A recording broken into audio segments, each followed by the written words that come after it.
Hello guys, welcome back to Mugevi Vlog TV. If this is your first time coming, please consider subscribing, turn on the notifications for more updates. On today's video, I want to share my experience. I will not call it sad or a good experience, but from the story, you will decide whether it was a good experience or a sad experience with Dubai and Saudi Arabian police.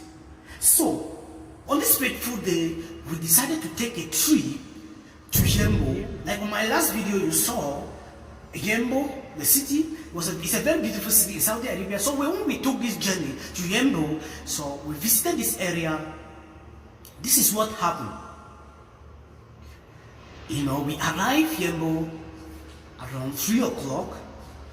So we were very tired, you know. We went to the hotel, so we had to take our bath, you know. We were 4 of us. So we rested for about 15 minutes. Yeah, if I've not forgotten. So we said, okay, we have to select the first beach where we have to visit. Going there, you know, the place is very beautiful. You know, you just saw a lot of places, like how people are playing around the area. So I forgot to like take my mask. So after this time, you know, we went down to one section where children are playing, children are swimming, things like that. So we went to this area. This thing happened. Something just came to my mind that, why are you not putting on your mask? I was like, this is the wrong thing we are doing. So I told my friend that, do you know that we are not putting on masks? You know, and the police, the way they are looking, because that place is guided by police, you know, they check everybody there, you know, social distance, you know. So we had masks, we have all, like, I didn't bother to take from the car. So this time, now, when I realized the police was, you know, they were looking at us on a distance, I told him that we should go back to the car. So we decided to go gradually. As we were going up, a vehicle was coming behind us. Was coming, you know, he was not even, he heard what I said, he was moving like I said, he noticed what is happening. So with me now, the police put eyes on me because, you know, with that guilty mindset, you know, police, they dictate, like when you are guilty of something, like a wrongdoing. So that time, now, I was going up. I saw the vehicle just came like that in front of me and stood. The man stopped. I said, whoa. I was really panicking. You know that type of things. You know that you are doing something wrong at that time. I never really did this intentionally. It's just that we forgot that since it's a beach, I thought that maybe when you are going there, everybody's allowed to move around the area without a mask, face mask. So he called me, where's your mask? I told him that that's our car up there. I forgot the mask up there. The man said, are you sure? Where is your ID card? Like they call it here, a camera. So that time I was really panicking because I know that when they seize you without the mask, they will punish you, like they can give you a fine of about maybe $3,000 to pay. So I just knew in my mind he's asking to give me a fine, you know. I told him that no, this is my car here, so I forgot. So when I came here, this is my first time coming. So I decided that, you know, to go back and collect. I know a lot of people might be wondering, like, how? Did I commit a crime? Or what happened? I know on this video, you will decide whether it was a horrible experience or a good experience. You know, I have lived in Dubai for a certain period of time where I had this experience with Dubai police. Being in Dubai is a very beautiful place if you respect their own rules. You know, I have worked in these companies for some time. You know, having this experience with this Egyptian was one of the experiences which I narrated in one of my videos, a horrible one.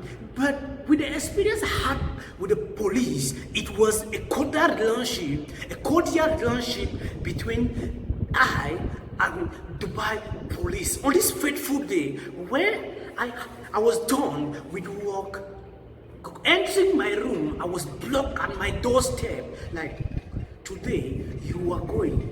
I don't need Africans again in this company. It was an Egyptian and he was an African person. Like you might be thinking that it was a white or racist. It was an African, an Egyptian, where I had this terrible experience. He told me like he did this before with other workers in this very company. So the same situation happened to me. I was the one like bringing in workers in this company because I trusted him. I believe in his word. Like what he told me that, all the workers you are bringing from Africa, I will take care of them. I will give them the email ID. I was like a fool to him. So at this point in time, I decided that, okay, let me bring my own brothers that are searching for work. But I realized that he would just create a motive, like one after another. Like when your visa is approaching to finish, he will just create a motive about you and say, no, he doesn't need you. You will go. Maybe your visa was left 2 weeks and you will need to spend about $2,000 to exchange this visa. So with this experience, it was a very sad one to me, where on this fateful day, I never knew that my own day would be coming. So I was like, we walked the whole day. So on entering the room, after taking my bag, I was blocked at the doorstep. Blocking me at the doorstep, I never was understanding what was happening. So I asked myself, what is happening? They told me, you have to go. Enter the room and change. I wanted to speak that, what have I done? You told me that, no, I should walk. In 2 weeks' time, I will go.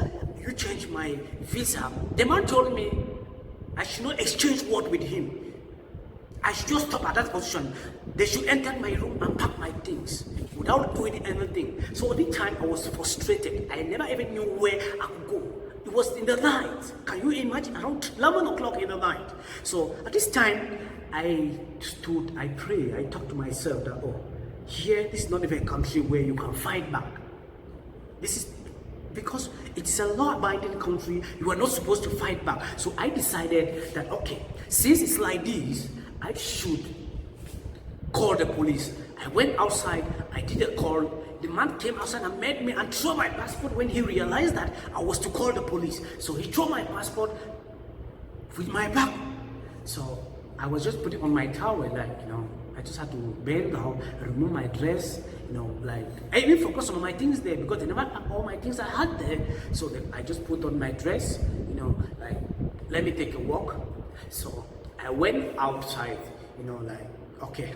When I did the call, the police said, okay, she comes to the police station immediately. So when I reached the police station, they told me what is happening. I explained myself briefly. They packed my things and kept in one section. They looked for me food, with in fact everything. I was comfortable that night at the police station. So they looked for a place I should sleep. So tomorrow they can take care of the situation because it's late. So they came to me in the morning. I explained myself. I gave them one number. They called. He never picked up the call. So in the morning now, they said, this is a very sad situation. They are feeling for me. In this country, they only allow people with email ID to work. If I had something like a valid document, like an ID card, they would take the issue to court. So the only thing they will do, they will look into the situation, go there and lock down the company since it's employing people without doing them visas. Without this visa, because it's not allowed in a country like this. So I went back inside with them. They said I should stay calm. They say in other countries, like other places, they will not even attend to me because I am not allowed. They will say lock me up. So to me, I saw this experience as being nice. So Dubai police, they are nice people. My experience with them.